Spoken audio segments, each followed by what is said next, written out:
নমস্কার। আন্তর্জাতিক যোগা দিবসকে মাথায় রেখে যোগা অনুশীলন পর্ব চতুর্দিকে নিয়মিতভাবে চলছে। যোগা অনুশীলনের বিভিন্ন দিক নিয়ে কথা বলার জন্য আজ আমাদের মধ্যে এসেছেন যোগা থেরাপিস্ট সুমন্ত দেব মহোদয়। নমস্কার সুমন্ত বাবু। এবং যোগার বিভিন্ন দিক প্রদর্শনী বিভিন্ন সময় দেখাবার জন্য সুমন্ত বাবু ইনার দুই স্টুডেন্টকে নিয়ে এসেছেন, সোমাশ্রী এবং বিভ্রয়। আচ্ছা সুমন্তবাবু, এই যে যোগা নিয়ে আমরা কথা বলি, আপনি যদি একটু বলেন যোগা বিষয়টা কি? সারা বিশ্বেই বিষয়টা সুপরিচিত সবার কাছেই। বহু প্রাচীন এই বিষয়, আমাদের দেশের গর্ব বলতে পারি আমরা। যোগ যদি ছোট্ট কথায় বলতে হয়, সুস্থ দেহ, মন এবং আত্মিকভাবে সুস্থ থাকার যে সহজ পথ, সেটাকে যোগ বলা হয়। বাহ। আর আরও সিম্পল ভাষায় দু একটা আমি বর্ণনা করছি। ভগবদ গীতা অনুসারে যেটা বলছেন যে যোগাহা কর্মসু কৌশলম। বাহ। যে কোনো কাজ, ছোট কাজই হোক বড় কাজই হোক, তার যে কৌশল প্রয়োগ করলে আমরা কাজের সম্পূর্ণ বেনিফিটটা পেতে পারি, সেই কৌশলটাকে যোগ বলা হয়। অর্থাৎ যোগার মাধ্যমে শরীর এবং মন সুস্থ স্বাভাবিক হয়ে গেল, এবার আপনি কর্মকৌশলে নিপুণ হয়ে গেলেন। সেই কর্মটা অতি অবশ্যই ভালো হবে। বাহ। এবং আরেকটা হচ্ছে সমত্যম যোগ উচ্চতে, অর্থাৎ এই কথাটাই আবার আসছে যে ব্যালেন্স ক্রিয়েট করা, to unite our physical body and mind. দুটোকে একইভাবে যদি আমরা ব্যবহার করতে পারি, কারণ হয় কি, দেহ এবং মনের সাথে সবসময় একটা দ্বন্দ্ব থাকে। মন তো সবসময় ফ্ল্যাকচুয়েশনের মধ্যেই থাকে, তার স্বভাবটাই এরকম, চঞ্চলতা। সেটাকেই অনুধাবন করে, এই সমস্যাটাকে অনুধাবন করে ঋষিরা যে পদ্ধতিটা আবিষ্কার করেছেন, সেটাই হচ্ছে যোগ। এবং এই পদ্ধতি অনুশীলন আমরা এই উভয়ের মধ্যে একটা সমন্বয় সাধন করতে পারি, সমতা বিধান করতে পারি। আর এখন যে অবস্থাতে আছে যোগের সারা বিশ্বেই, আমরা বিভিন্ন আঙ্গিকেও দেখতে পারি এই বিষয়টাকে। একটা সময় ছিল আমরা আধ্যাত্মিক জগতেই এর ব্যবহার দেখতে পেতাম, সে প্রাচীনকালে মুনি ঋষিদের সময় থেকে, হ্যাঁ, অর্থাৎ আমাদের আদি পুরুষদের সময় থেকে। ঠিক তাই। অ্যাকচুয়ালি আমাদের যে সভ্যতা, তার গোড়াপত্তনের সাথে সাথেই কিন্তু এই বিষয়গুলো এসছে, এবং আমাদের প্রকৃতির মধ্যেই এই জিনিসগুলো ছিল। আচ্ছা সুমন্তবাবু, আপনি ভারী একটা সুন্দর জায়গায় গেলেন, আপনাকে একটু আমি বিরত করে একটা জিনিস জানতে ইচ্ছা করছে। দেখুন, আমরা আমাদের দেশে কিন্তু যোগার প্রবর্তন, এবং আমাদের পূর্বপুরুষরা এবং আমরাই যোগাকে এনেছি। গোটা পৃথিবী আজ কিন্তু যোগাকে নিয়ে অনেক বড় বড় জায়গায় পৌঁছে গেছেন। এবং যখন বলা হয় আজকের উন্নত দেশগুলি, ইউরোপিয়ান কান্ট্রিগুলি, যখন তারা শিশুকালে ছিল, আমরা তখন ছিলাম যোগাতে একবারে সমৃদ্ধ। ওরা আজকে কিন্তু সমৃদ্ধ হয়ে যাচ্ছে, আমরা পিছিয়ে অনেকটা পড়ছি। আপনি কি কথাটাকে স্বীকার করেন? কোনো একটা সময় তো গেছে, যে সময়টায় আমাদের যে পিক অবস্থাটা ছিল, সে অবস্থা থেকে আমরা কিছুটা পিছিয়ে আসতে হয়েছে আমাদের দেশের সেরকম পরিস্থিতির, পরিবেশের প্রভাবের জন্য। যেরকম আমাদের দেশে শুধুমাত্র যোগ নয়, চিকিৎসা শাস্ত্রে আয়ুর্বেদ ট্রিমেন্ডাস উন্নতি করেছিল সেই সময়টায়। ফিলোসফির দিকটাতেও আপনি দেখুন, বহু মনীষীরা, শিক্ষাবিদরা ভারতে এসছেন পড়াশুনো করতে, রিসার্চ করতে। হিউয়েনসাংয়ের নাম আমরা জানি, যেটা ইনারা বলতেন বহুজন সুখায় বহুজন হিতায়, মানে ঠিক যোগা। তো সেই ক্ষেত্রে একটা সময় যেটা এসছে, যে যখন আমাদের এই বিষয়গুলো আমরা খোলাখুলিভাবে চর্চা করতে পারিনি, বা অনেক রকমের বাধা বিপত্তি তৈরি হয়েছে, সেই সময়টাকে দেখলে পরবর্তী সময় ব্রিটিশ শাসন এসছে, অনেকটাই বিবর্তনের মধ্য দিয়ে গেছে।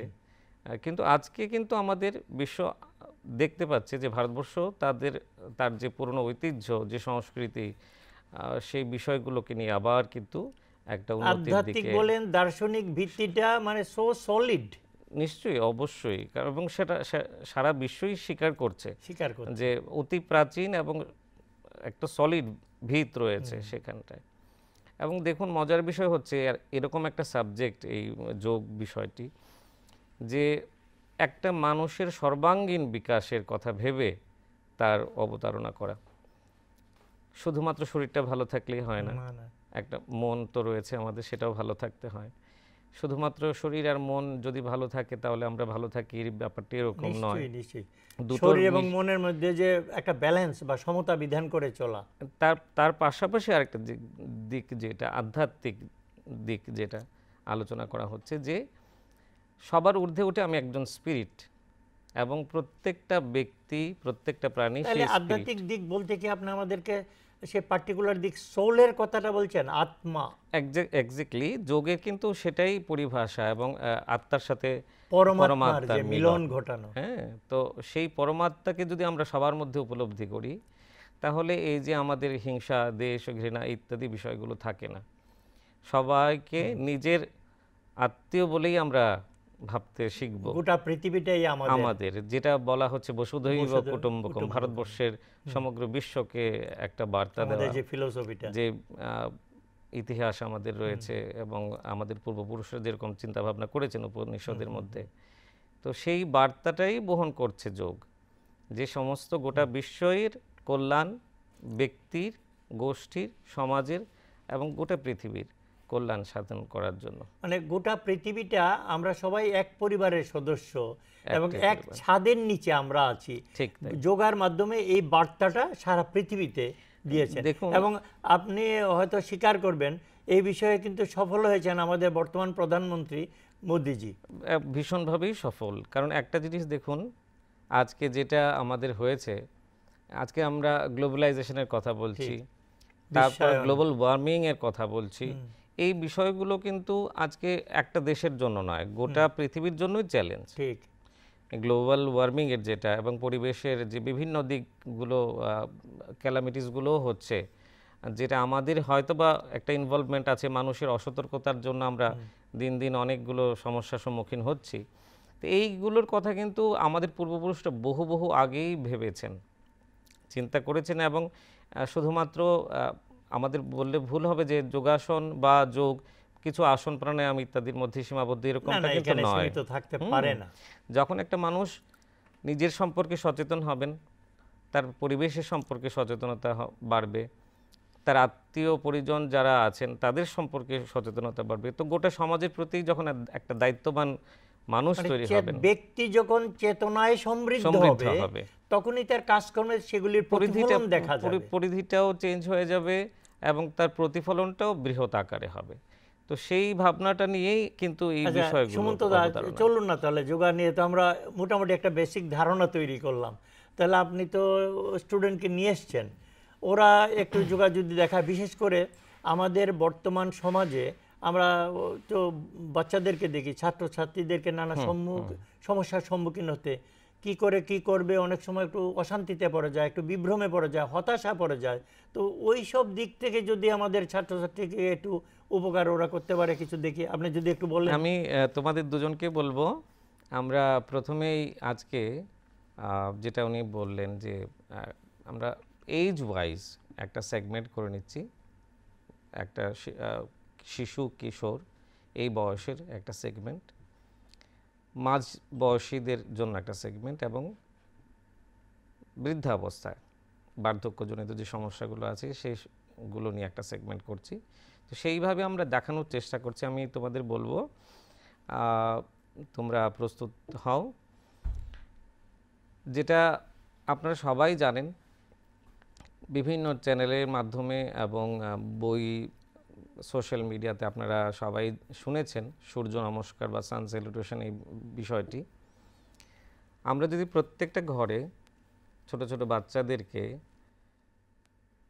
আমরা এই অভ্যাসটা, সূর্য নমস্কারের অভ্যাসটা করানোর চেষ্টা করি, তাহলে আজকে যে আর্লি এইজের যে বিভিন্ন সমস্যাগুলো, সবাই তো আমরা দেখতে পাচ্ছি আজকাল যে হাইপার অ্যাক্টিভনেস শিশুদের মধ্যে একটা সমস্যা রয়েছে। পাশাপাশি অমনোযোগিতা পড়াশোনার প্রতি, বিভিন্ন ধরনের শারীরিক সমস্যা, এইগুলোকে কিন্তু আমরা সহজেই আমরা অ্যাভয়েড করতে অতিক্রম পারি করে উঠতে পারি আমরা। এই স্বল্প সময়ের প্র্যাকটিসের মাধ্যম দিয়ে। আমি প্রত্যেককে বলবো সূর্য নমস্কার আমরা এখনই প্রদর্শন করা হবে, ওরা করবে প্রদর্শন, এবং প্রত্যেকটা স্টেপের সাথে আপনারা শ্বাস প্রশ্বাসটাকে গুরুত্ব দেবেন। সিম্পলভাবে বলতে গেলে যখনই আপওয়ার্ড আমরা কোনো পশ্চার করব সেক্ষেত্রে আমরা শ্বাস নেব, ডাউনওয়ার্ড যখন হব তখন শ্বাস ছাড়ব। এই সিকোয়েন্সটা মেনটেন করে আমরা সূর্য নমস্কারের প্র্যাকটিসটা চালিয়ে যাব। আমি তোমাদের বলবো স্টেপ নাম্বার 1,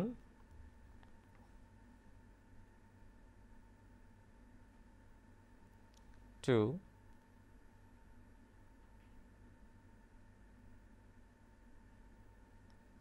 3, এই যে ডাউনওয়ার্ড হচ্ছে তখন শ্বাস ছাড়া, 4, শ্বাস নেওয়া, 5, শ্বাস ছাড়া, 6, শ্বাস নেওয়া, শ্বাস ছেড়ে আবার শ্বাস নিয়ে স্টেপ নাম্বার 7,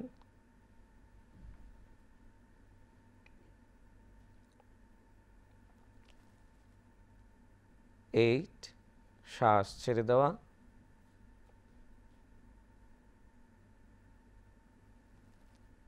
9, শ্বাস নিয়ে,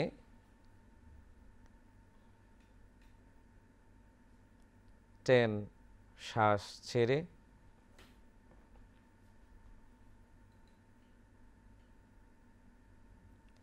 11, শ্বাস নিয়ে,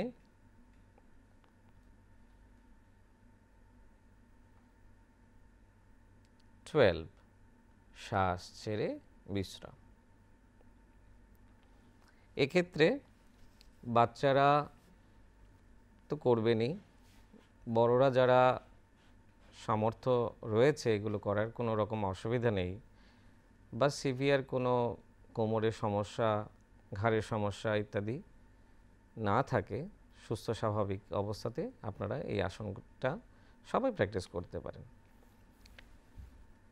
সবার হয়তো বা অতটা ফ্লেক্সিবিলিটি নাও থাকতে পারে, শরীরের অবস্থা কিন্তু বুঝে আপনাদের যার যার ওন ক্যাপাসিটি সেটাকে বজায় রেখে আপনি করতে পারেন। ধীরে ধীরে প্র্যাকটিস করবেন, এবং দেখা যাবে যে আমরা দীর্ঘদিন যাবৎ যদি আমরা প্র্যাকটিসের মধ্যে থাকি তো অটোমেটিক্যালি যাদের ফ্লেক্সিবিলিটি সমস্যা রয়েছে তারা ফ্লেক্সিবিলিটি ডেভেলপ করতে ফ্লেক্সিবিলিটিটা বেড়ে যাবে। তাহলে বলতে পারছেন যে আয়ুটাকে যেন আমরা অনেকটা বাড়িয়ে দিচ্ছি, নিশ্চয়ই অসুস্থতা দূর হয়ে যাবে, সুস্থ স্বাভাবিক যখন মনে আমরা কাজ করা যাবে। যৌগিক লাইফস্টাইলের মধ্য দিয়ে চলবো, আসন প্রাণায়াম চলবে, তার সাথে খাদ্যাভ্যাসটাকেও দেখতে হবে, পাশাপাশি চিন্তা ভাবনাগুলোকেও ঠিক। দেখতে হবে। আচ্ছা সুমন্ত দা, তাহলে ছাত্রছাত্রীর জন্য আমরা শুরুতে একটা দেখলাম, এবার আর কি ওদেরকে বলবেন কোন আসনটা একটু দেখাবে যেটা ছাত্রছাত্রীর উপকার হবে, ছোট বাচ্চাদের হতাশাগ্রস্ত জন্য যেন না হয়। ঠিক ঠিক ছোট বাচ্চাদের জন্য আমি বলবো কিছু কিছু পার্টিকুলার আসন রয়েছে, বাচ্চাদের উঠতি বয়সে যাদের হাইট বাড়ানোর ব্যাপার থাকে, কিছু আসন আমরা প্রদর্শন করছি আজকে। তাতে কি হয়, ওভারঅল একটা বেনিফিট আমরা পেতে পারি। আর এই যে গ্রোয়িং পিরিয়ডে আমরা এই আসনগুলো করলে আমাদের এন্ডোক্রাইন সিস্টেমটা খুব ভালো কাজ করে, তো অটোমেটিক্যালি সমস্ত বিষয়গুলো যখন যে প্রক্রিয়াগুলো আছে যদি সঠিকভাবে হয় তাহলে অটোমেটিক্যালি আমরা সুস্থতা লাভ করতে পারি এবং এই সুস্থতাটা দীর্ঘস্থায়ী হয়। তা আমি বলবো প্রথমে তোমাদের এখন হলাসন করার জন্য ধীরে ধীরে প্রস্তুত হয়ে যাও।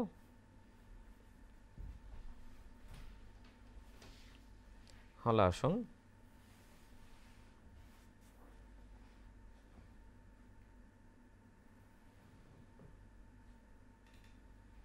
দুটো পা ধীরে ধীরে তুলে ওপরের দিকে পেছনের দিকে নিয়ে যাব। এখন দেখুন এই জায়গাটাতে ছোট বাচ্চাদেরও যে সবারই ফ্লেক্সিবিলিটি একই রকম হবে সেরকমটা নয়। এক্ষেত্রে আমরা কিছু ক্রপ ইউজ করি, যাদের পাটা মাটিতে লাগছে না সেখানটায় কিছু একটা উঁচু জিনিস রেখে আমরা সাপোর্ট নিতে পারি। এখন যেরকমটা হাত ওরা দুটো হাতই ফ্ল্যাট রেখেছে যোগা ম্যাটের মধ্যে, সেক্ষেত্রে আমরা কোমরে হাত দিয়ে একটু কোমরে হাত দাও, আমরা এইভাবে সাপোর্টও নিতে পারি। যারা নতুন প্র্যাকটিস প্রক্রিয়াটাকে করবেন একটু সহজ করে দিলে, সহজ করে, যাতে ধীরে ধীরে স্ট্যামিনা বাড়ে এবং স্টেবিলিটি বাড়ে। অটোমেটিকলি এইভাবে করে কিছুদিন পর আমরা ব্যালেন্সটা যখন চলে আসবে তখন আমরা হাত ছেড়েই করতে পারবো। ধীরে ধীরে পাটা সোজা করে নাও,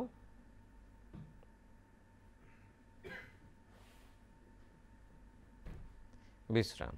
এখন প্রশ্ন আসবে যে কতক্ষণ করব, সময়টা কতটা নেবে? সময়টা কতটুকু নেব? তার মধ্যে শ্বাস প্রশ্বাসের ব্যাপারটা রয়েছে। এখন হলাসন করার পর যখন পাটা গিয়ে মাটিতে লাগলো, তখন কিছু সময় যেটা হয় আমাদের চিনটা আমাদের গ্লটিসে চেপে থাকে। সেটার কিন্তু একটা আলাদা গুরুত্ব রয়েছে, কারণ থাইরয়েডের সমস্যা আমাদের চারপাশে আমরা কিন্তু একদম দেখতে পাচ্ছি। বিশেষত আমাদের রাজ্যে তো পাহাড়ি অঞ্চলগুলোতে থাইরয়েডের সমস্যা কিছুটা বেশিই থাকে দেখা যায়। তো সেক্ষেত্রে কিন্তু আমরা এই বেনিফিটটা পেয়ে যাব প্রথম থেকে, যদি আমরা ছোটবেলা থেকে এই আসনগুলো করি তাহলে আমাদের থাইরয়েড গ্ল্যান্ডটাকেও কিন্তু আমরা অনেকটা শক্তিশালী করতে পারবো এবং যে সমস্যাগুলো হয় সেটা অ্যাভয়েড করতে পারবো। থাইরক্সিনটা সিক্রেসিটা ভালো হবে। এক্স্যাক্টলি। তার সাথে আরেকটা জিনিস হচ্ছে যেটা বললাম সময়ের ব্যাপারটা, একদম প্রাথমিকভাবে 30 সেকেন্ড আমরা মিনিমাম মেনটেন করার কথা বলি। কাউন্ট করে করে করবে? হ্যাঁ, সেটাই বলছি। 30 সেকেন্ড এখন যদি আমি ঘড়ি দেখতে যাই তখন তো একটা মনটা সরে যাবে, অন্যদিকে যা ডাইভার্ট হওয়ার ব্যাপার থাকে। আমি মনে মনে যদি ধরুন 10 থেকে 20 বা 30 যদি কাউন্ট করি, যার যার ক্যাপাসিটি, এক্ষেত্রেও আমি তাই বলবো, যার যেরকম ক্যাপাসিটি সেরকমটাই আপনারা ধরে রাখবেন। ধীরে ধীরে 10 থেকে শুরু করুন, তারপর 20, তারপর 30 পর্যন্ত কাউন্ট করে ধীরে ধীরে বিশ্রামে চলে আসুন। এই প্রসেসটা যখন চলবে তখন শ্বাস প্রশ্বাসটা কেমন থাকবে? হ্যাঁ, সেক্ষেত্রে আমরা যেরকম বললাম যে সূর্য নমস্কারের ক্ষেত্রে যখনই আমরা আপওয়ার্ড করছি, চেস্ট এক্সপ্যান্ড হচ্ছে, তখন শ্বাস নেওয়া, যখন নিচের দিকে আমরা ঝুঁকে কিছু করছি তখন শ্বাস ছাড়া। এই ক্ষেত্রে এখন যেটা হলো সেটাতে স্বাভাবিক শ্বাস প্রশ্বাসই চলবে। একটা জিনিস মাথায় রাখতে হবে, ধরুন পবন মুক্তাসন অনেক সময় করতে গেলে আমরা অনেক সময় অনেককে দেখি যে শ্বাসটা আটকে রাখছে, কিন্তু এই বিষয়টা আমরা বলি অ্যাভয়েড করতে। শ্বাস আটকে রাখা নয়, যতটা পারা যায় স্বাভাবিক শ্বাস প্রশ্বাস চলবে। এর মধ্যে ছোট বাচ্চাদের ক্ষেত্রেও বলি যে যেটা কথায় এসছে যে খাবার দাবার, যৌগিক লাইফস্টাইল, এটা কিন্তু একটা মস্ত বড় দিক। কারণ আমরা যোগাসন করব, অনেকটা ক্রেজও তো থাকে যে চারপাশে অন্য বাচ্চারা করছে আমাদের বাচ্চারাও করবে, কিন্তু অনেককেই আমি দেখি বাচ্চাদের তো বোঝার বিষয় নয় বিষয়টা, মা বাবাকেই বুঝতে হবে।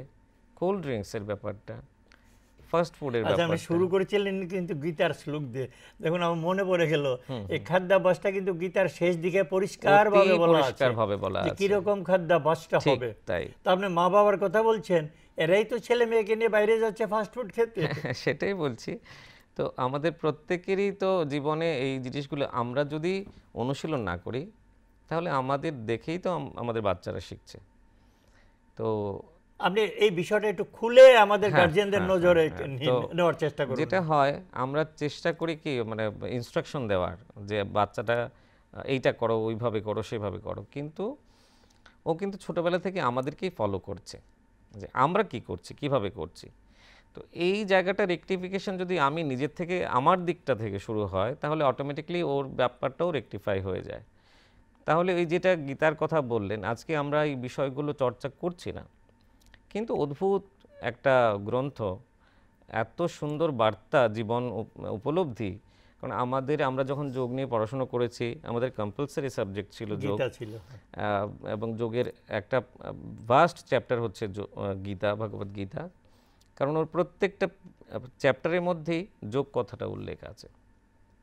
এত বিশদভাবে সহজভাবে মানুষের সবকটা জীবনের অধ্যায়কে দেখুন প্রত্যেকটা বলেছে স্টেপকে, যোগ, হ্যাঁ অভ্যাস যোগ, সাংখ্য যোগ, বিষাদ যোগ, এক্স্যাক্টলি, সবগুলো এইভাবে বলেছে। যে বিষাদ যোগটাই ধরুন হ্যাঁ। একটা সিম্পল জিনিস, ডিটেলসে যাচ্ছি না।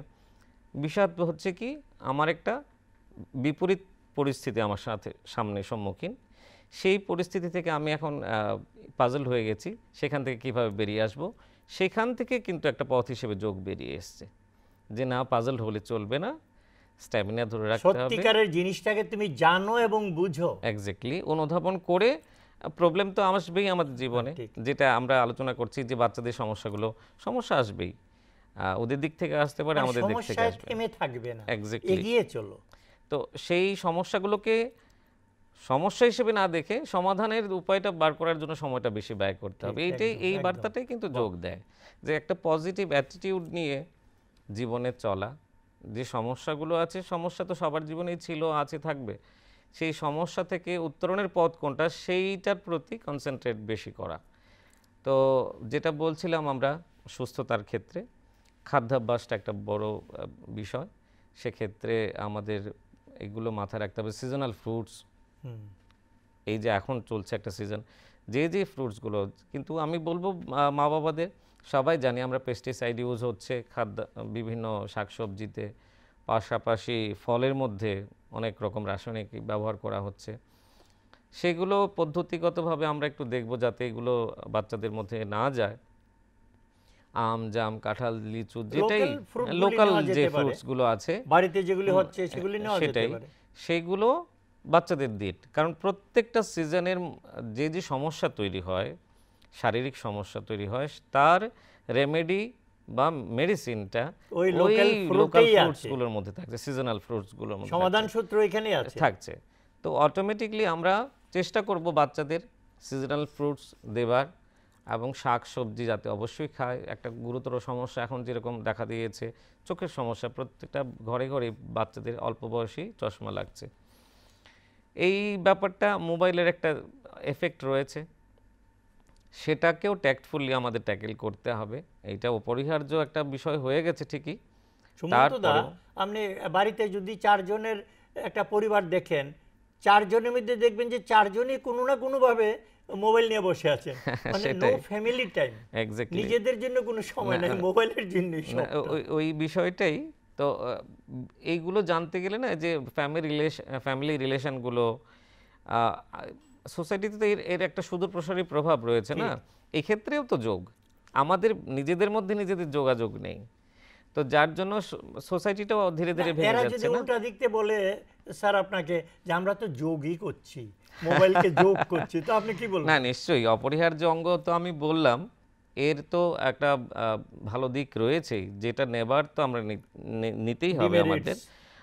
যেরকম বিভিন্ন টেকনোলজি আজকে ডেভেলপ করছে, এবং দেখুন আজকে সামান্য সময়ের মধ্যে কোথা থেকে কোথায় আমরা যোগাযোগ ঠিক, করতে একদম। পারছি।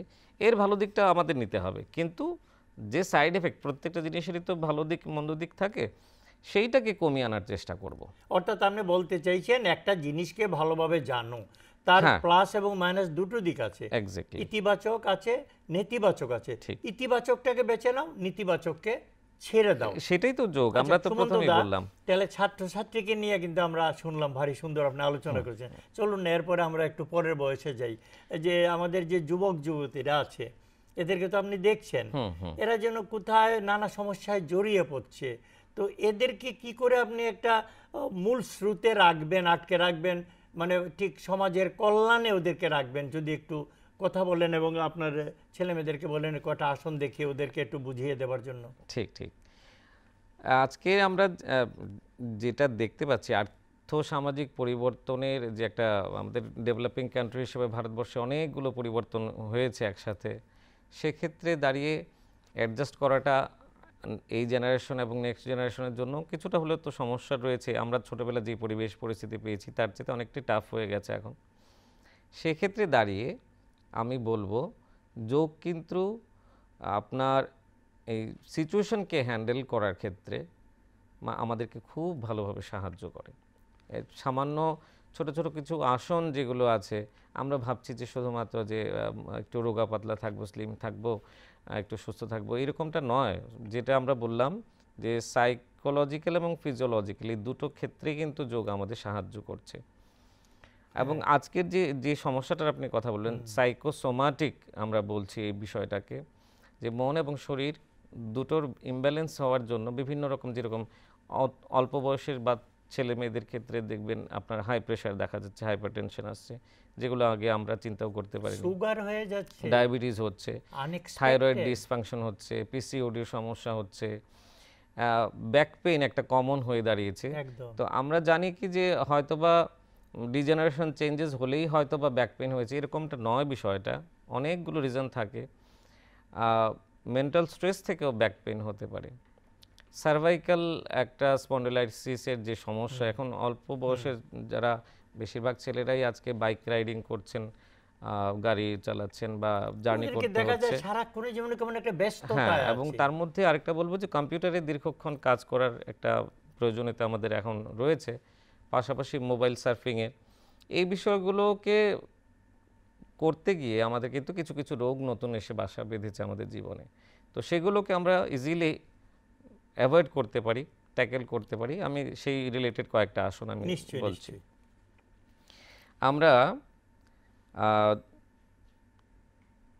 প্রথমে করব ভুজঙ্গাসন, ভুজঙ্গাসন, সেই যে সাপের কায়দায়, কোবরা পশ্চার বলা হয়। এই নামের থেকেই আমরা বুঝতে পারছি যে এই আসনটি প্র্যাকটিস করলে সাপের যে রকম আঁকাবাঁকা গতি, তার যে ফ্লেক্সিবিলিটিটা, সেটা আমাদের মধ্যেও ডেভেলপ দেখুন করবে, নামের মধ্যে কি সুন্দর সুন্দর রয়েছে। দিক কারণ লুকিয়ে থাকে। প্রকৃতিতে এই বিষয়গুলো তো এসছে সমস্ত কিছু প্রকৃতি থেকে। হ্যাঁ, অনেক সময় বলে তো নামকরণের হ্যাঁ, সার্থকতা। বৃক্ষাসন, বৃক্ষ থেকে বৃক্ষের মতো স্টেডিনেস আসবে, আর লংজিভিটি আসবে। ঠিক। আর ভুজঙ্গাসন যেরকম সাপের মতো আমাদের ফ্লেক্সিবিলিটি গ্রো করবে। ধীরে ধীরে শ্বাস নিতে নিতে ওপরের দিকে তাকাবো।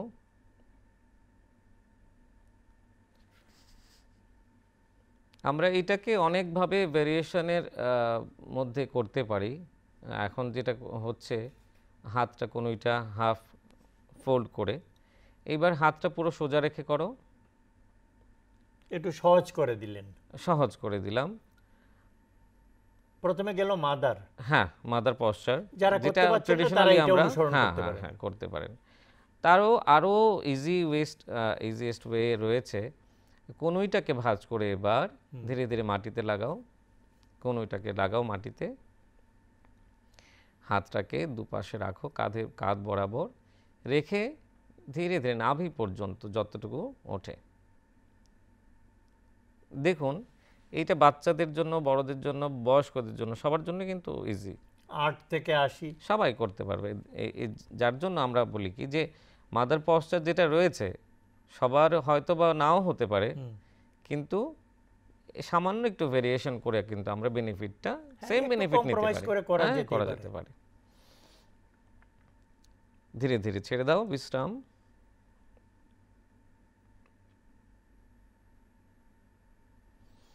এবার যেটা বললাম, যারা কোমরের সমস্যায় ভুগছেন, ঘাড়ের সমস্যায় ভুগছেন, তাদের জন্য এখন যেটা প্রদর্শিত হলো, যাদের এখন এইভাবেই থাকো, আমরা ধনুরাসনে যাব। যাদের একটু যদি বললেন এখানে এই যে ভুজঙ্গাসনে শ্বাস প্রশ্বাসটা কিভাবে করব? এটা আগের মতোই, যেটা বললাম, নর্মাল ব্রিদিং থাকবে। এক্ষেত্রে হয় আমরা একটু শ্বাস প্রশ্বাসটাকে দীর্ঘায়িত করব, একটু বড় শ্বাস নেওয়া, ধীরে ধীরে শ্বাস ছাড়া, এই প্রসেসটা উল্লেখ করতে পারি। যে আমরা যেটা বলি ইয়োগিক ব্রিদিং টেকনিকে, নর্মালি আমরা যে রেশিওতে শ্বাস প্রশ্বাস নিই সেটাকে আমরা একটু চেঞ্জ করি। আপনার আসন প্রাণায়াম শুরু করার আগে আমরা কিছু ব্রিদিং টেকনিক ইউজ করি। তাতে হয় কি যে আমাদের যে যে ডিউরেশনটা, এটা লম্বা হয়ে যায়। তাতে হয় কি অক্সিজেনেশনের পরিমাণটা আরও বেড়ে যায় শরীরে, তো অটোমেটিকলি এনার্জি লেভেলটা অনেকটা হাই থাকে, ভালো হয়, ফ্রেশনেসও থাকে। তো আমরা এবার ধনুরাসন করব। এটা যাদের কোমরের সমস্যা রয়েছে এবং ঘাড়ের সমস্যা রয়েছেন তারা অ্যাভয়েড করবেন, তারা করবেন মানে না। বলতে চাইছেন স্পন্ডাইলাইটিস, হ্যাঁ, কোমরে বা ঘাড়ে বা যেখানে পোস্ট অপারেটিভ কেসেও অনেক সময় হয়, বা অ্যাক্সিডেন্টাল বা কেসে, মেরুদণ্ডে ট্রমা, যদি হ্যাঁ, প্রবলেম যদি থাকে হয়, তারা এটা করবে করবেন না। ভুজঙ্গাসনটা ইজিলি সবাই করতে পারেন, এখানে কোনো কন্ট্রাইন্ডিকেশন নেই। আর এটা যেহেতু একটু অ্যাডভান্স পশ্চার, যারা সুস্থ স্বাভাবিক রয়েছেন তারা সবাই অনুশীলন করবেন, যাতে আগামীতে অসুস্থ না হতে হয়। ধনুরাসন, ধনুরাসন অনেকটা ধনুকের মতো হয়ে গেল। ধনুকের মতো নামটার সাথেই আপনার ফ্লেক্সিবিলিটিটা কতটুকু ডেভেলপ করবে বোঝা যাচ্ছে। শ্বাস প্রশ্বাস স্বাভাবিক চলবে, ধরে রাখবো এই ক্ষেত্রে। এখন সবার ক্ষেত্রে একই কথা, কতক্ষণ ধরে রাখবো না, যতক্ষণ আমার ক্যাপাসিটি আছে। ধীরে ধীরে চেষ্টা করব যাতে ক্যাপাসিটিটাকে বাড়ানো যায়। কারো যদি ক্যাপাসিটি খুব বেশি থাকে তো বেশি ধরে হ্যাঁ, রাখবে? নিশ্চয়ই নিশ্চয়ই, অনিষ্ট সেটাই। হবে না কিছু? না না, এমন কিছু নয়। আর যেটা আমরা বললাম 30 সেকেন্ড মিনিমাম, তারপরে যতটুকু সময় বাড়াবেন তাতে আপনার স্ট্যামিনা বাড়বে, স্টেবিলিটি বাড়বে, লঞ্জিভিটি, হ্যাঁ, এন্ডিউরেন্স বেড়ে যাবে, তাতে অসুবিধার কিছু নেই। মানে যোগে ঠিকভাবে করলে কোনো অনিষ্ট নাই? নিশ্চয়ই না। সেটা যেটা বললেন আপনি, একটা ইম্পর্টেন্ট কথা বললেন, সঠিকভাবে করতে হবে। ঠিক, হ্যাঁ, একজন গাইডেন্সের সঠিক টিচারের পরামর্শ অনুযায়ী সঠিক পদ্ধতিতে করতে হবে। আমরা ডিমেরিটস নেই সেটা বলবো না। ওরা কি ছেড়ে দেবে? ছেড়ে দাও, বিশ্রাম। মকর আসনে বিশ্রাম করো, দুটো হাত থুতনির নিচে রাখো, দুটো পাকে ছড়িয়ে দাও, পায়ের গোড়ালিগুলোকে ভেতরের দিকে নিয়ে আসো।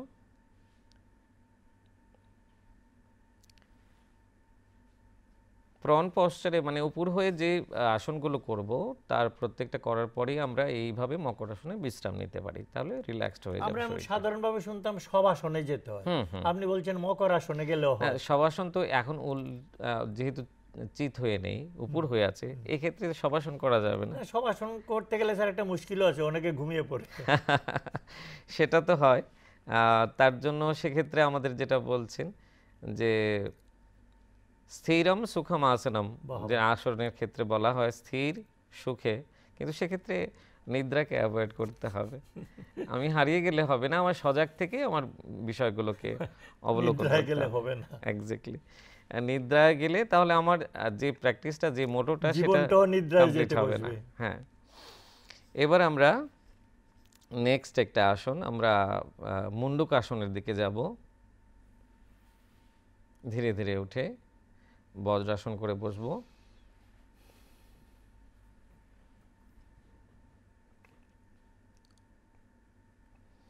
এবার দুটো হাত মুষ্টিবদ্ধ অবস্থাতে নাভির দুপাশে রাখবো। ধীরে ধীরে একটা শ্বাস নিয়ে পুরো শ্বাসটাকে ছেড়ে দেব, দিয়ে সামনের দিকে ধীরে ধীরে ঝুঁকে থাকব।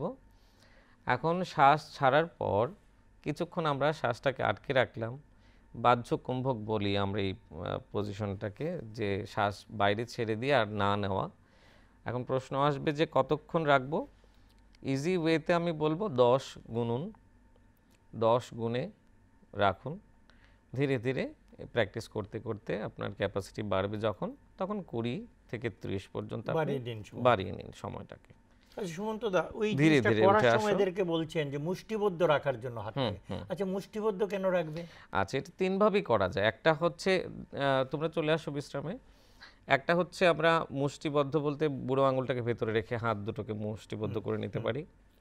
তাছাড়া এইভাবে দুটো হাতকে রাখা যেতে পারে, অথবা এইভাবে রেখে প্রেশার ক্রিয়েট করে। মুদ্রা কথা হচ্ছে আমরা ইন্ট্রা অ্যাবডোমিনাল যে অর্গানগুলো আছে তার মধ্যে একটা এক্সট্রা প্রেশার ক্রিয়েট করছি। যখনই শ্বাসটা ছাড়ছি, পেটটাকে ভেতরের দিকে টানছি, তখন অটোমেটিকলি অ্যাবডোমিনাল মাসেলটা স্কুইজ করেছে।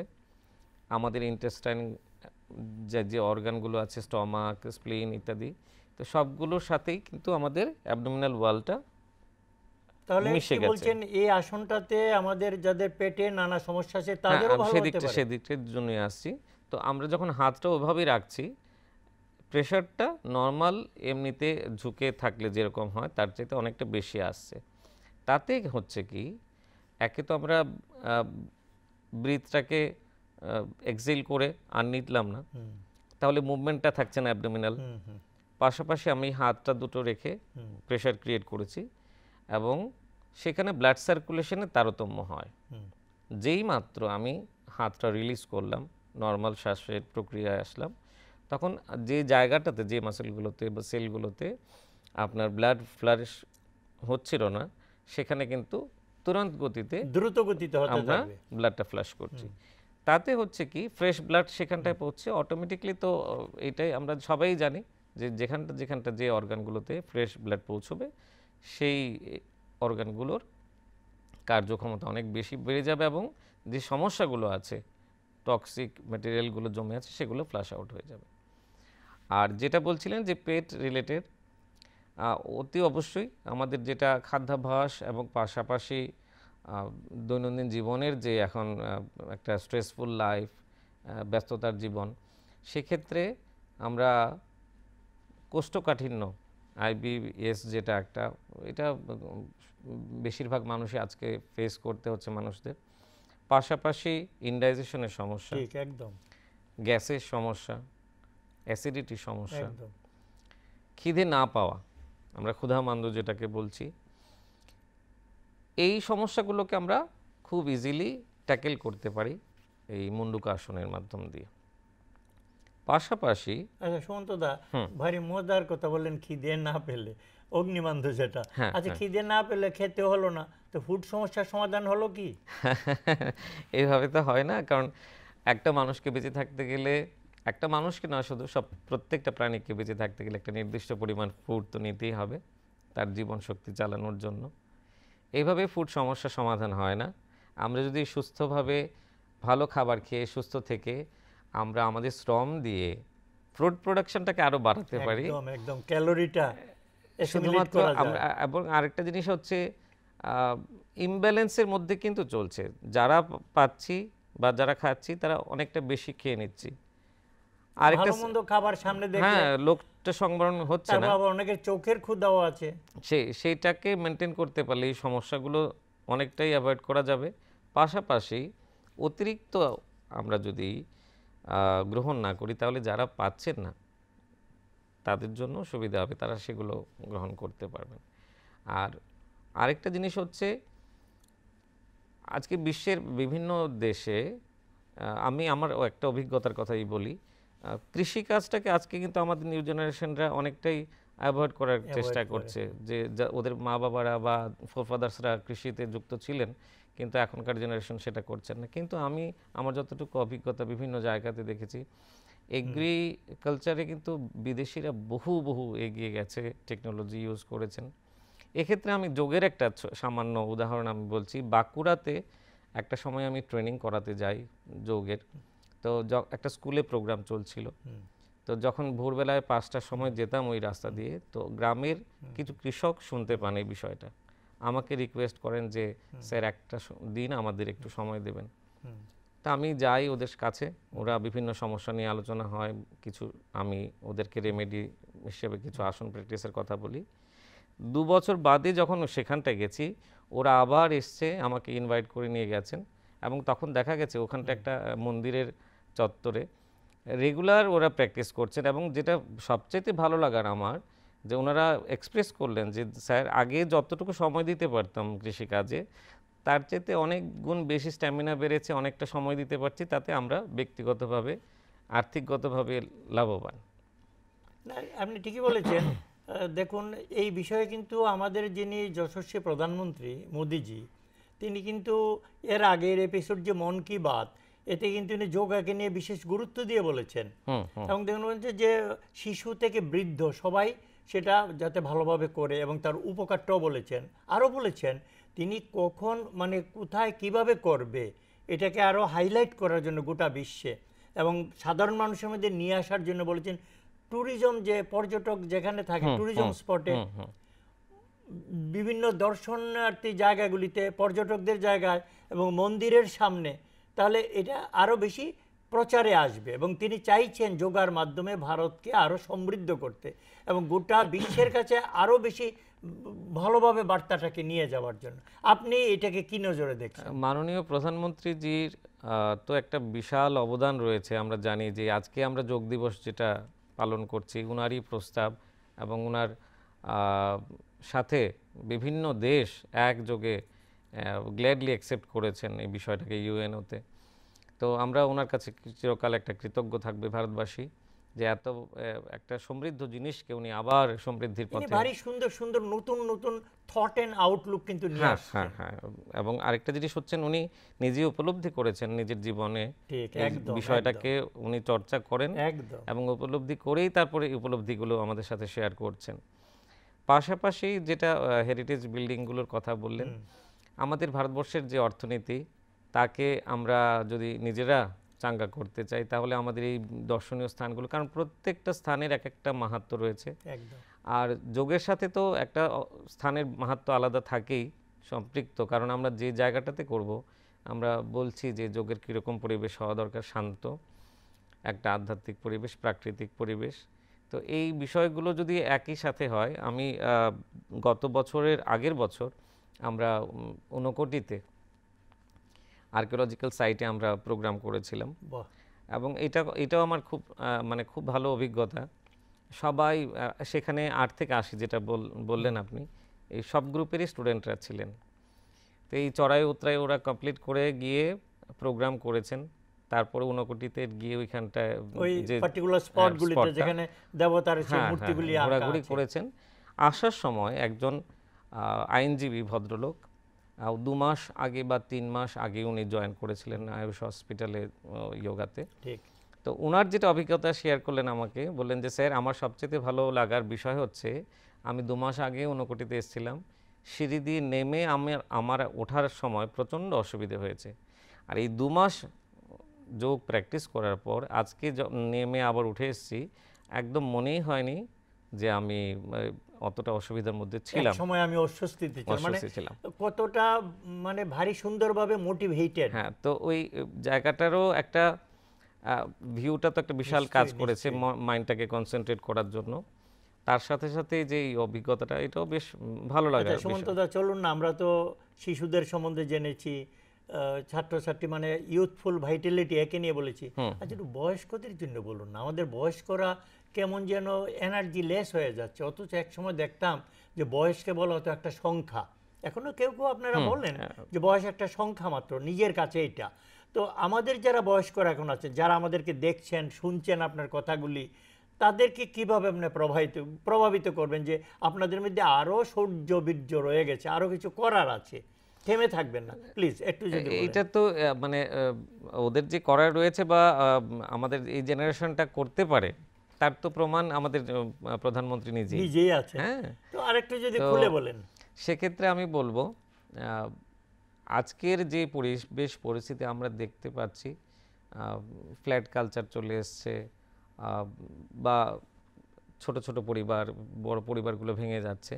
তো এই ক্ষেত্রে দাঁড়িয়ে আমি বলবো যে আমাদের সেই সামাজিক যে পরিবেশটা আগে ছিল, আমরা ছোটোবেলায় দেখেছি দাদু ঠাকুমা কাকিমা পিসিমা, তো এই ডাকগুলো আজকে নেই, যে কাকিমা সম্বোধন করা, কাকু সম্বোধন করা, এইগুলো আঙ্কেল আর আন্টির মধ্যে কাকাই টাকাই হয়ে গেছে, হ্যাঁ। এখন শর্ট ফর্মে এসে গেছে। তো এই ট্রেডিশনাল যে আমাদের কৃষ্টি সংস্কৃতি, এটাকে আমাদেরকেই ধরে রাখতে হবে এবং প্রত্যেকটা গ্রামেগঞ্জে অনেকটা রয়েছে এই বিষয়টা।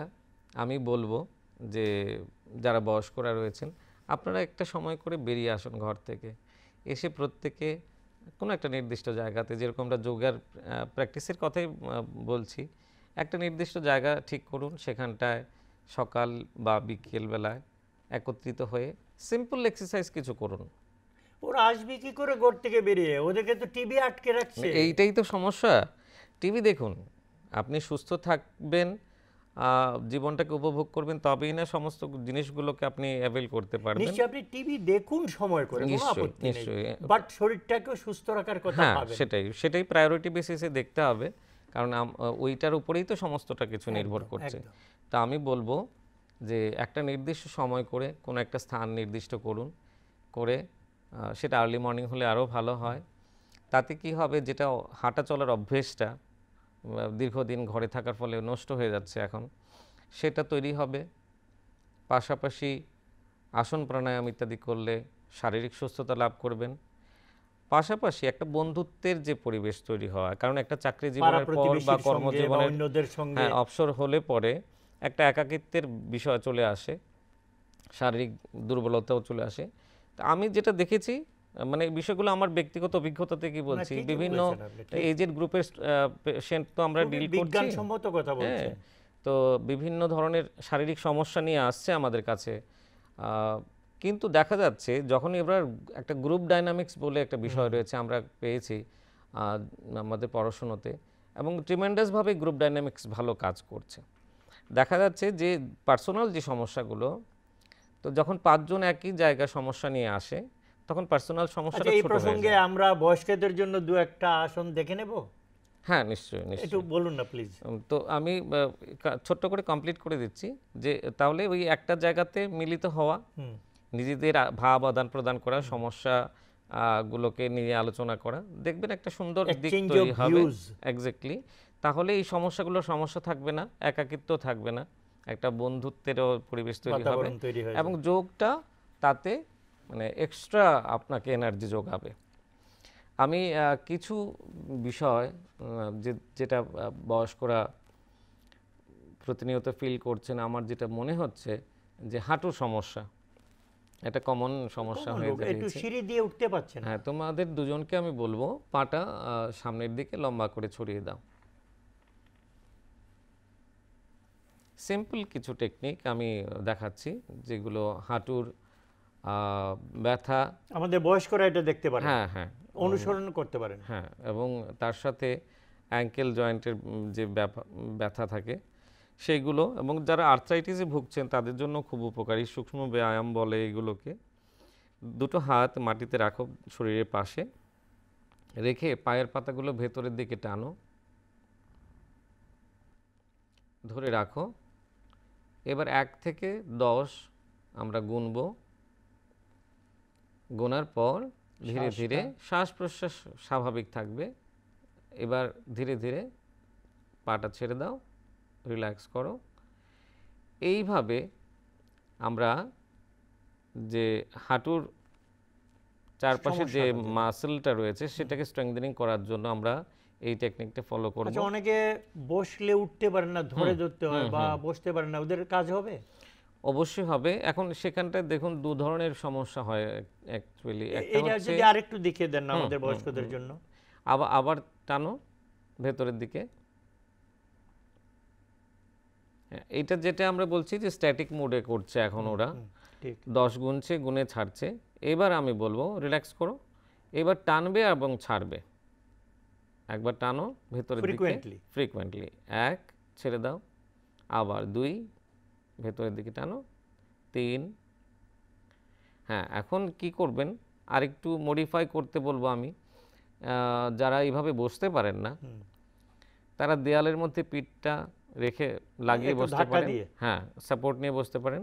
পাশাপাশি আপনার হাঁটুর দুটোর নিচে একটা পিলো ইউজ করতে পারেন, বালিশ দিয়ে রাখতে হালকা পারেন। পিলো ইউজ করতে পারেন। ঠিক।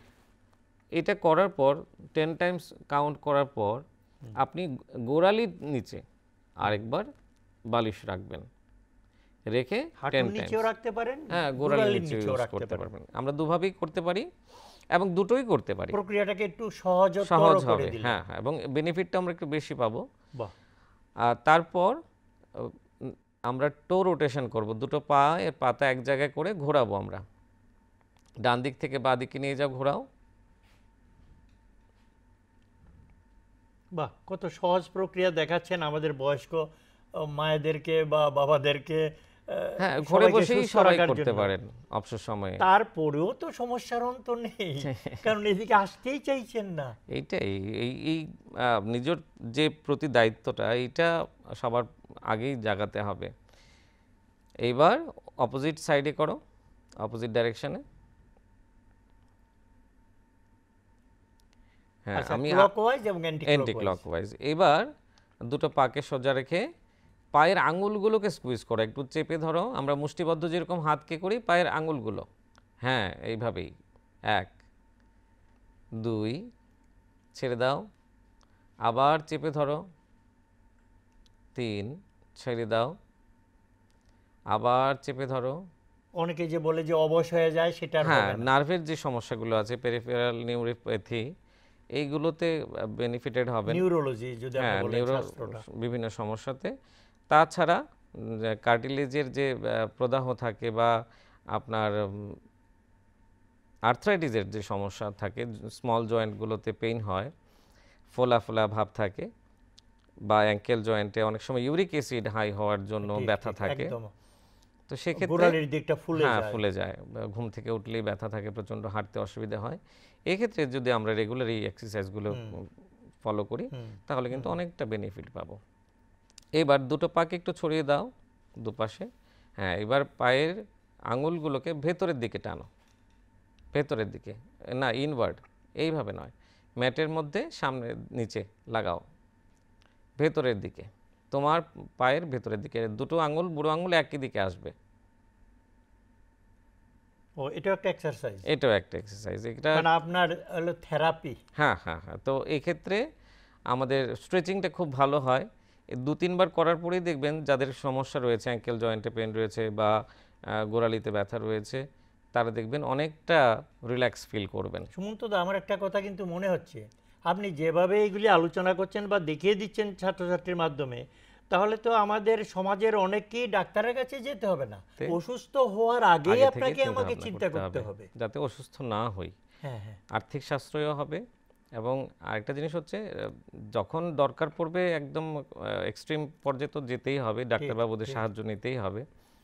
কিন্তু যতটা পারা যায় আমরা যদি যৌগিক একটু প্রক্রিয়াগুলো একটু অভ্যাস করা যায়, অভ্যাস করি প্রতিদিন একটু অভ্যাস এবং করা যায়। খাদ্যাভ্যাসটা যেটার কথা বললাম সেটার কথাও মাথায় রেখে চলি, তাহলে কিন্তু অনেক সুস্থ জীবনযাপন আমরা ভালো জীবন কাটাবো। লাভ করতে আচ্ছা, পারি। তাহলে বয়স্কদের জন্য আরেকটু দেখাবেন কিছু? হ্যাঁ, একটা জিনিস আমি দেখাবো ভাবছিলাম, যে আমরা অর্ধ মৎস্যেন্দ্রাসন না, তার ভেরিয়েশন আমরা একটা বক্রাসন দেখাবো। তোমাদের বলবো বক্রাসন করে দেখাও।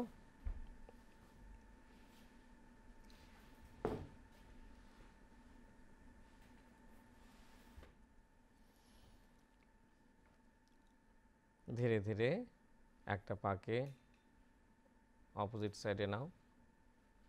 বক্র মানে বাঁকা, বাঁকা, হ্যাঁ। কার্ভ কিছু। এবার ধীরে ধীরে, হ্যাঁ, পেছনের দিকে তাকিয়ে স্বাভাবিক শ্বাস প্রশ্বাস। এখন এক্ষেত্রে আমি সেডেন্টারি ওমেন যারা রয়েছেন, লাইফ লিড করছেন, সেডেন্টারি লাইফ, হাউস ওয়াইফ যারা রয়েছেন, বা বেশিরভাগ ক্ষেত্রেই এখনকার সময়ে যে অ্যাবডোমিনাল ফ্যাটের যে সমস্যা হয়, তারপর আপনার স্পাইনাল সমস্যা দেখা দেয়, এইটাতে দেখুন একদম সার্ভাইকাল এরিয়া থেকে লাম্বার এরিয়া পর্যন্ত সবটারই কিন্তু আমরা বেনিফিট পাবো, কভার করছে।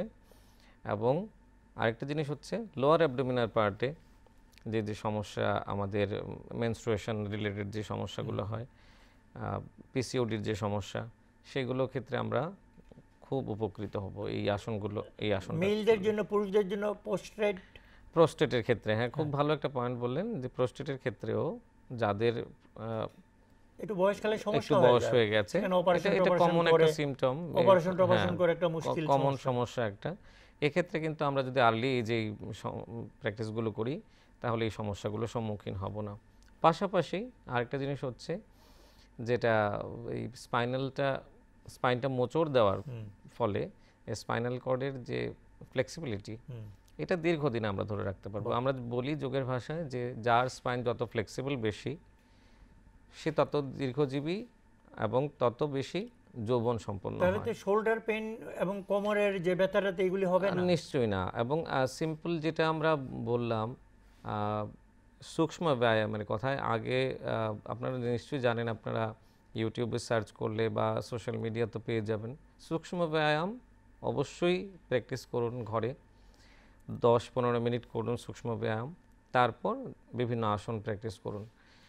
তাহলে হবে কি, যে ফ্রোজেন শোল্ডার এখন একটা কমন বিষয় হয়ে দাঁড়িয়েছে, সেটা আপনারা অ্যাভয়েড করতে পারেন।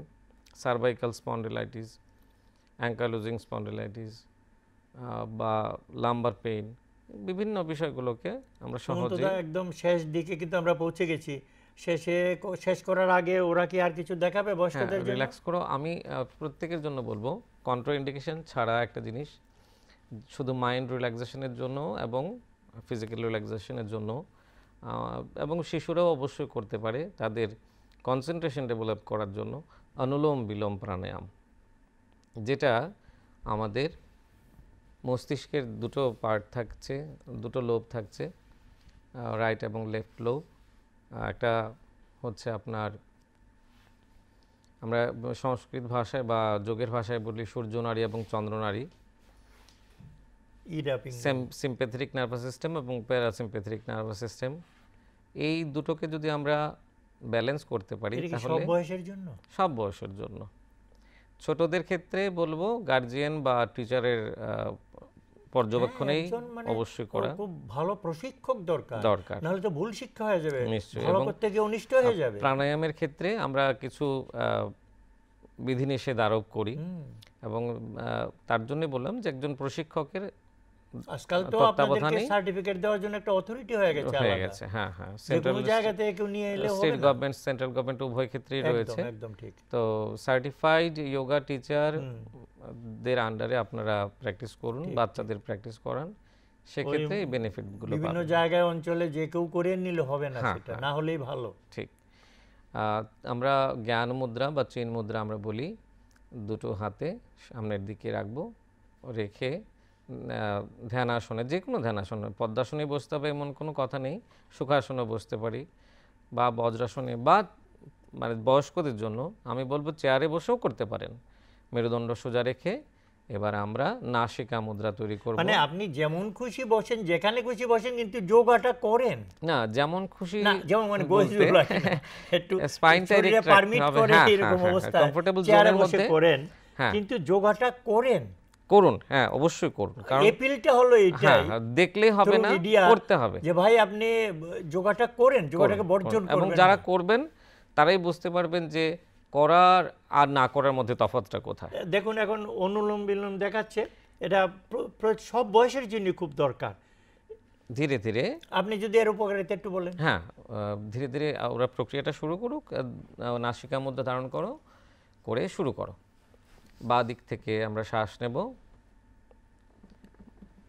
এখানে আবার বাঁ দিক ডান দিক কেন? হ্যাঁ, যেটা বললাম প্যারাসিম্প্যাথেটিক এবং সিম্প্যাথেটিক নার্ভাস সিস্টেম, আমরা সিম্প্যাথেটিক নার্ভাস সিস্টেম বলি রাইট সাইডকে, প্যারাসিম্প্যাথেটিক বলি লেফট সাইড। আমরা যে একটু প্রাচীন ভাষায় শুনেছি ইরা পিঙ্গলা। ইরা পিঙ্গলা। তো এখনকার মানুষ তো এতটা ফ্যামিলিয়ার নাও হতে পারে এই ইরা পিঙ্গলার ওরা ক্ষেত্রে। কি করছে একটু যদি বলে হ্যাঁ, দেন। তো সেক্ষেত্রে আমরা বলবো বাঁ দিক থেকে শ্বাস নিলে এবং ডান দিকে ছেড়ে আবার ডান দিক থেকে শ্বাস নিয়ে বাঁ দিকে শ্বাস ছাড়বো, এইভাবে একটা সাইকেল কমপ্লিট হলো। ঠিক আছে, বাঁ দিক থেকে নিয়ে ডান দিকে ছাড়লাম, আবার ডান দিক থেকে নিয়ে বাঁ দিকে ছাড়লাম, তাহলে একটা সাইকেল কমপ্লিট হলো। এরকম মিনিমাম আমরা যার যার ওই শিখাই, আবার একই কথা যে প্রত্যেকের ক্যাপাসিটি অনুযায়ী, কিন্তু এটা যত বেশি করা যায় ততটাই বেনিফিট। এখানে সময়ের কোনো লিমিট নেই, কারণ আপনি যত বেশি করবেন আপনার মেন্টাল স্টেবিলিটি বাড়বে, কনসেন্ট্রেশন পাওয়ার বাড়বে, কুলনেস বাড়বে। এবং আরেকটা জিনিস হচ্ছে যে ডিসিশন মেকিংয়ের ক্ষেত্রে একটা কুল মাইন্ডের অবশ্যই প্রয়োজন, মানে ব্রেইনের যে হ্যাঁ হ্যাঁ। তো সেক্ষেত্রে আমরা ব্রেনটাকে খুব ভালো বিশ্রাম দিতে পারি। আমরা যেরকম যোগের যখন পোস্ট গ্রাজুয়েশন ডিপ্লোমা করছিলাম, তখন আমাদের ইউনিভার্সিটিতে আমরা যখন এক্সাম হলে ছিলাম, এক্সামের টেনশন বা এক্সাম ফোবিয়াটাকে, আমরা তো শুনতে ভালোই লাগে, কিন্তু ঘড়ির কাঁটা তো আমাদেরকে বলে। জাস্ট একটা কথা বলি শেষ করবো স্টুডেন্টদের জন্য, এক্সাম ফোবিয়াটাকে অ্যাভয়েড করার জন্য কিন্তু অনুলোম বিলোম খুব উপকারী। সুমন্ত দা, আপনি যোগাকে নিয়ে ভারী সুন্দর বিশ্লেষণ করলেন, আমাদের ছেলেমেয়েরাও ভারী সুন্দর দেখালো, সুতরাং আপনাকে অনেক অনেক ধন্যবাদ। আবার আরেকদিন আরেকটা অনুষ্ঠানে আপনার সঙ্গে দেখা হবে। সোমাশ্রী এবং বিভ্রয় ভারী সুন্দর তাদের প্রদর্শনী দেখা গেল। আপনারা সবাই সুস্থ থাকবেন, ভালো থাকবেন এবং প্রতিদিনই একটু না একটু সময় করে আপনারা যোগা অভ্যাস করেন, এই কথা বলেই আমরা আজকে অনুষ্ঠান এখানে শেষ করছি। নমস্কার, ভালো থাকবেন, মনে রাখবেন নেশার পথে আমরা কেউ কিন্তু যাব না। নমস্কার।